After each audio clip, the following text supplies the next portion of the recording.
Escola dominical, feita pra mim, pra você. Espaço pra crescer e a Bíblia conhecer, sempre junto com você. Escola dominical, feita pra mim, pra você. Espaço pra crescer e a Bíblia conhecer, sempre junto com você. Graça e paz a todos que nos acompanham aqui no canal Palavra Viva e Fiel.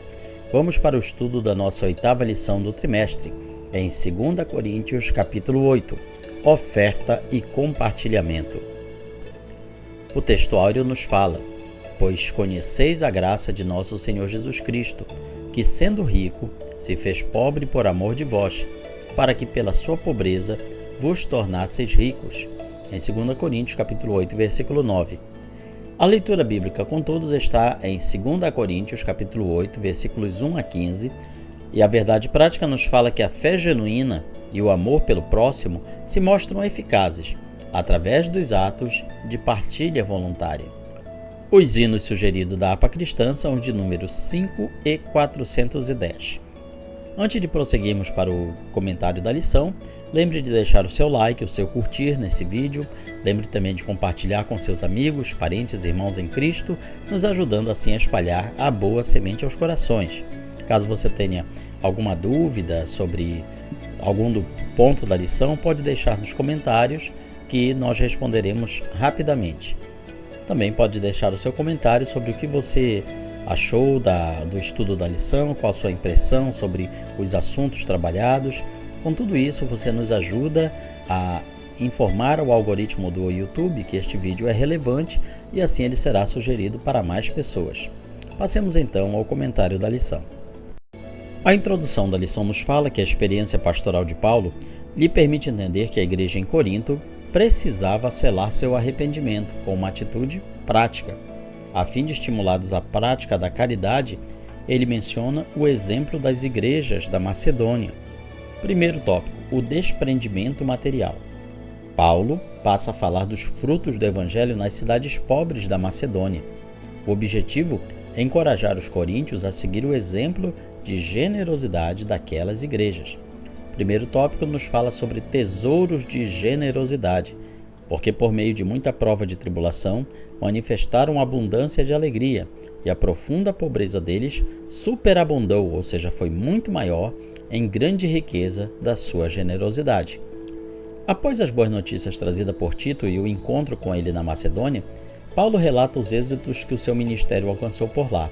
Ele se refere ao anúncio do Evangelho como a graça de Deus concedida às igrejas, que através dele também havia chegado às cidades da Macedônia, ou seja, Filipos, Tessalônica e Bereia. O grande testemunho do Evangelho naquelas igrejas foi a generosidade com que manifestaram a fé genuína. A exortação de Paulo é para que esse exemplo seja seguido pelos coríntios, que vinham de um período de declínio espiritual. Era tempo de praticarem os valores do verdadeiro Evangelho, os quais já praticavam antes de caírem em engano.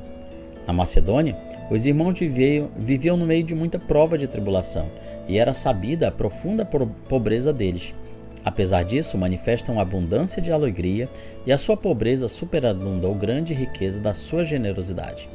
Perceba que o propósito de Paulo é estimular a prática da partilha, do repartir, por meio do qual se dá testemunho de conversão e de obediência.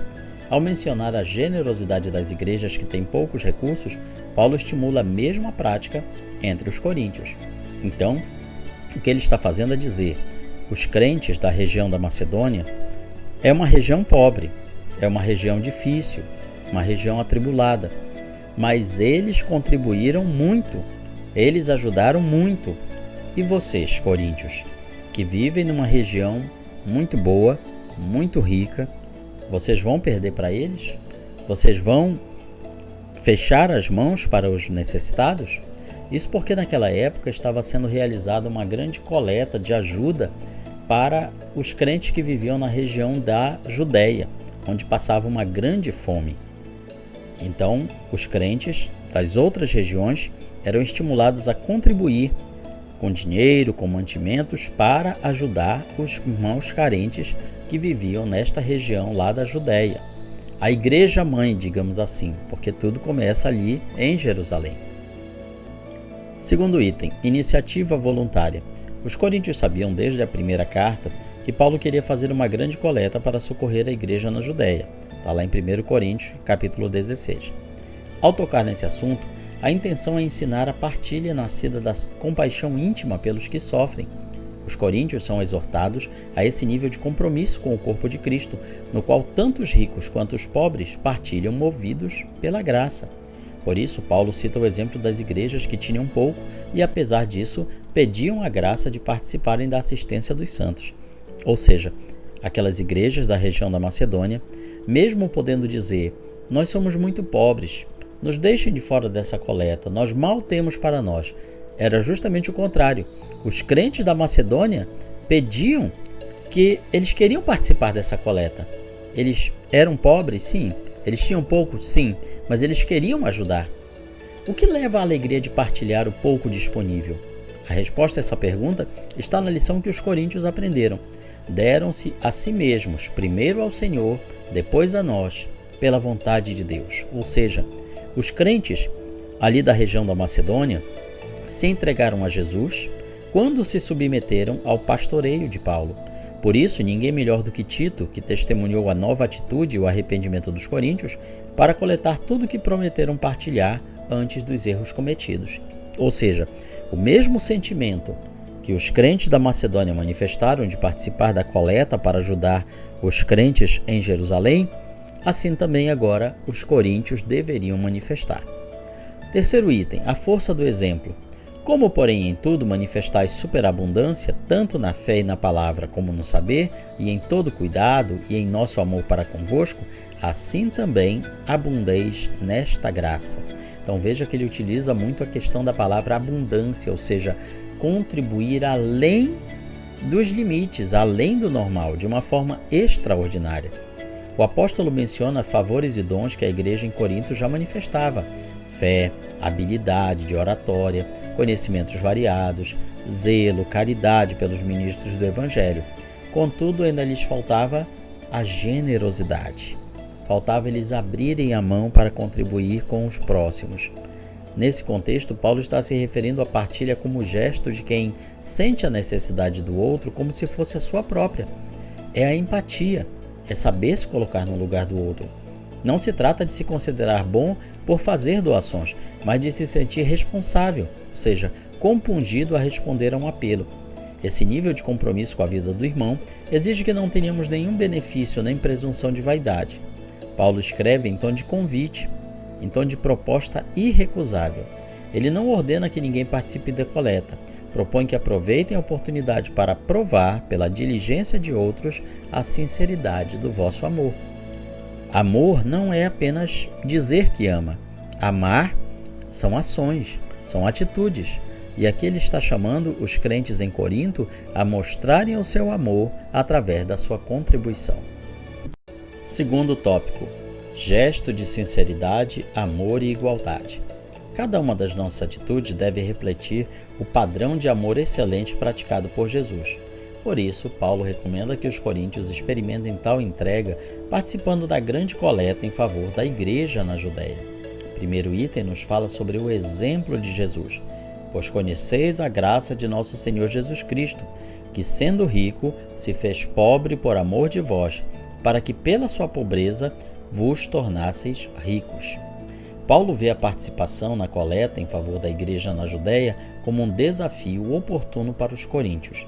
Na vida cristã, amar implica agir exclusivamente em favor do outro e sem buscar proveito nenhum para si.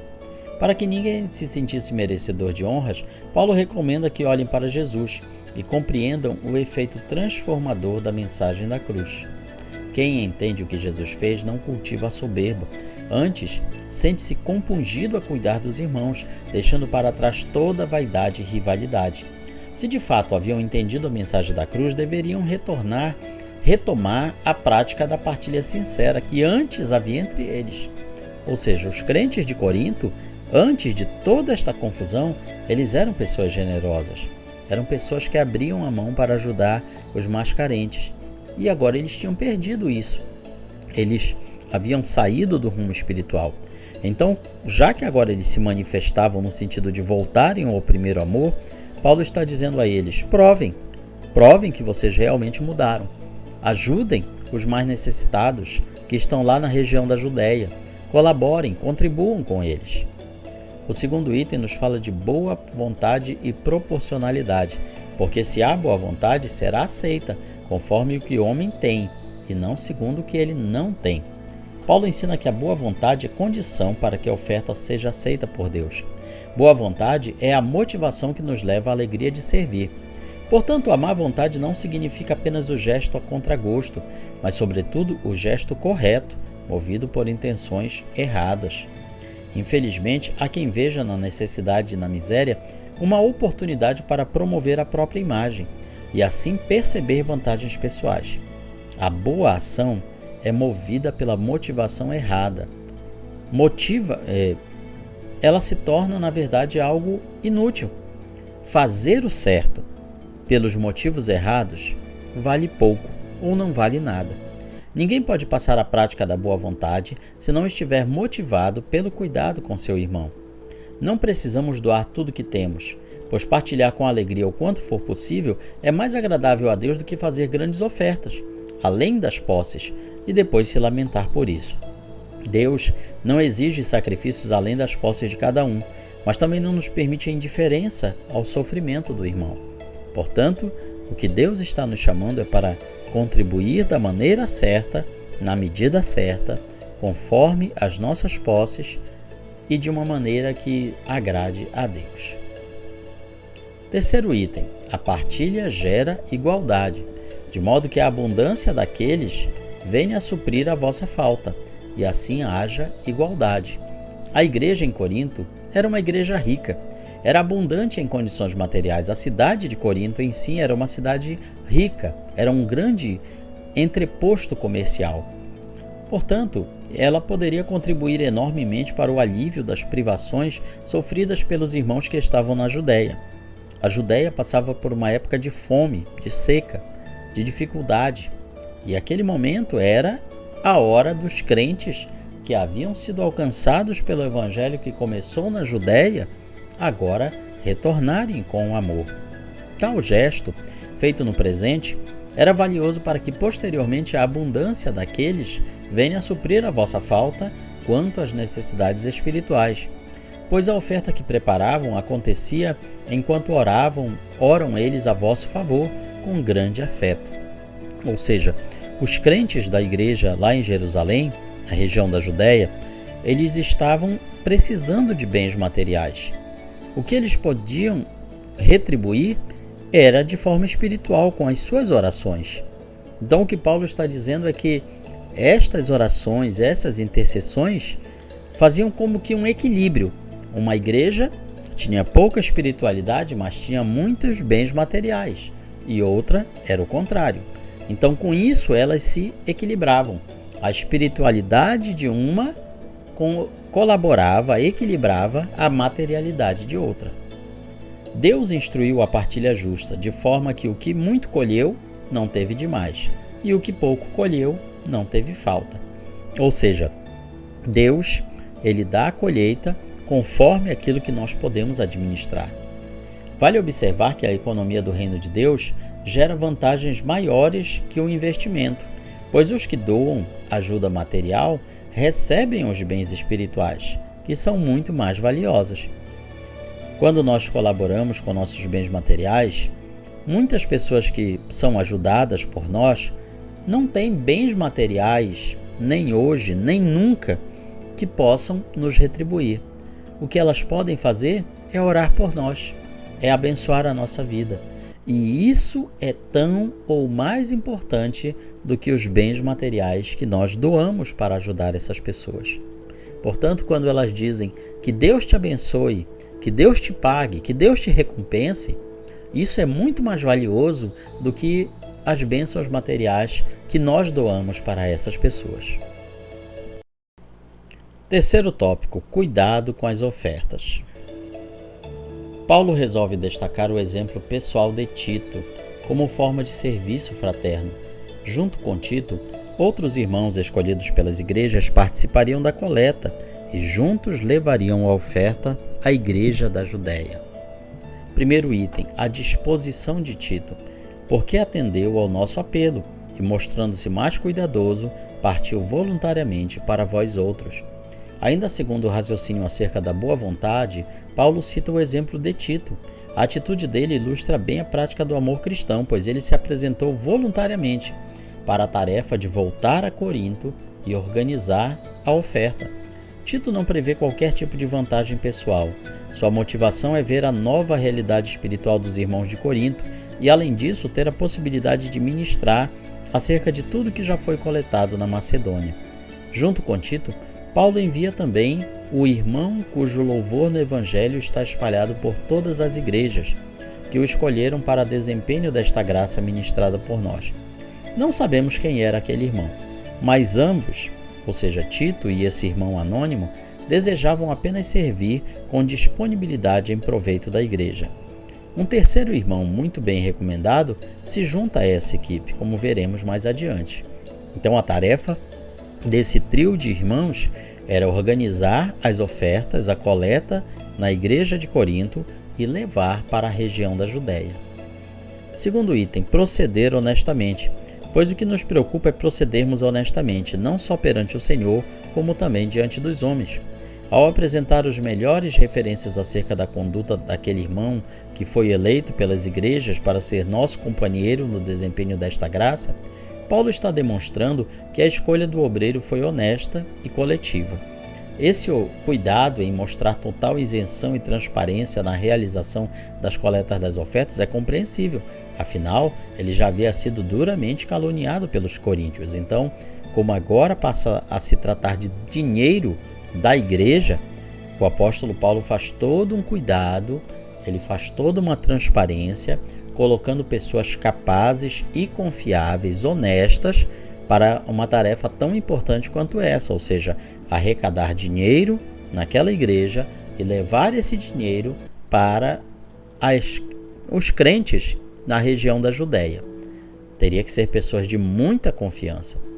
De modo claro, Paulo mostra que o irmão acompanhará Tito, evitando assim que alguém nos acuse em face desta generosa dádiva administrada por nós.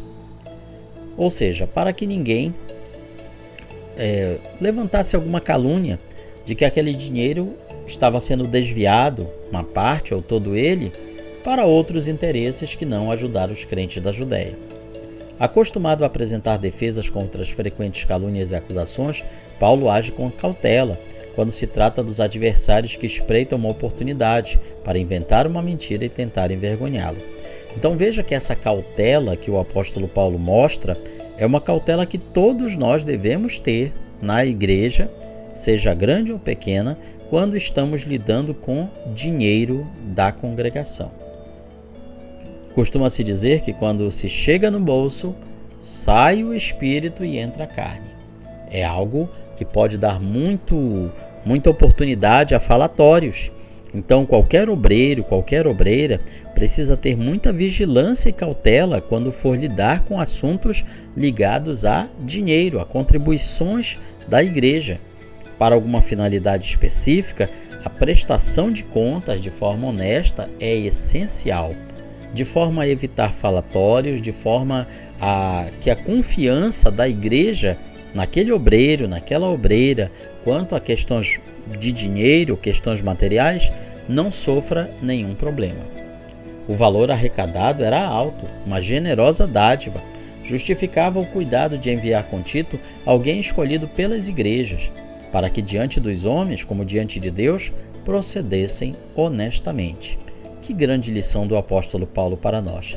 Tenhamos muito cuidado, muita cautela com a maneira como gerenciamos os bens materiais, as ofertas, os dízimos que são trazidos pelos irmãos a fim de que haja manutenção na obra de Deus, evitando desperdícios, fugindo de qualquer tipo de fraude, superfaturamento ou coisa semelhante, tendo uma prestação de contas transparente, para que dessa maneira a Igreja do Senhor Jesus apareça como vitoriosa também nessa questão.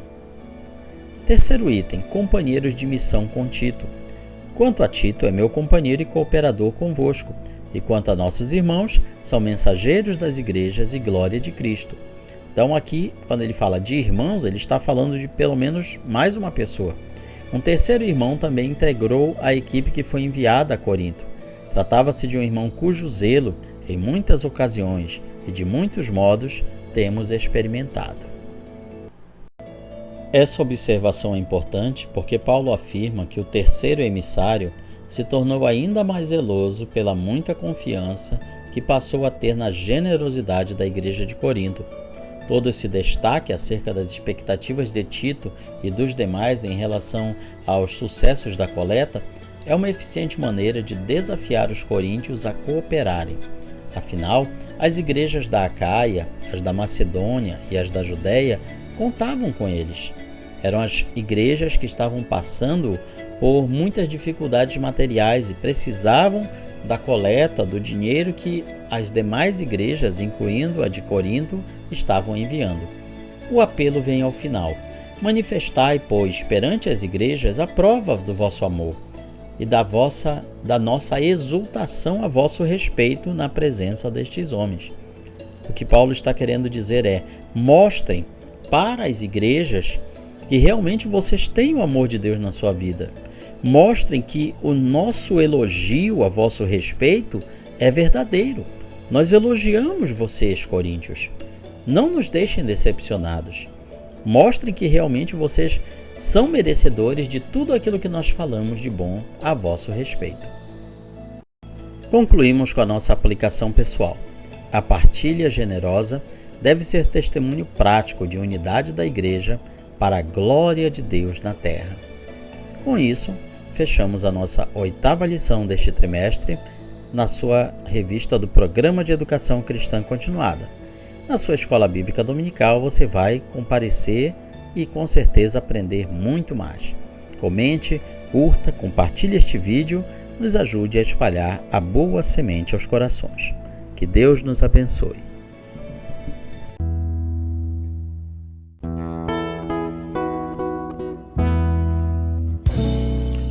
Findou-se o tempo de estudo da escola dominical. Boa lição aprendemos do nosso Pai Celestial.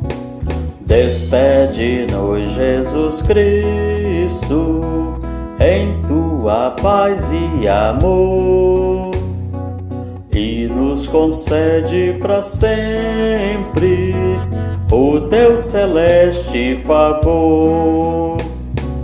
Aos visitantes e amigos agradecemos também.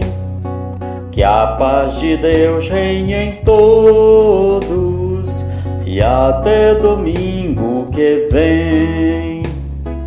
E até domingo que vem. E até domingo que vem.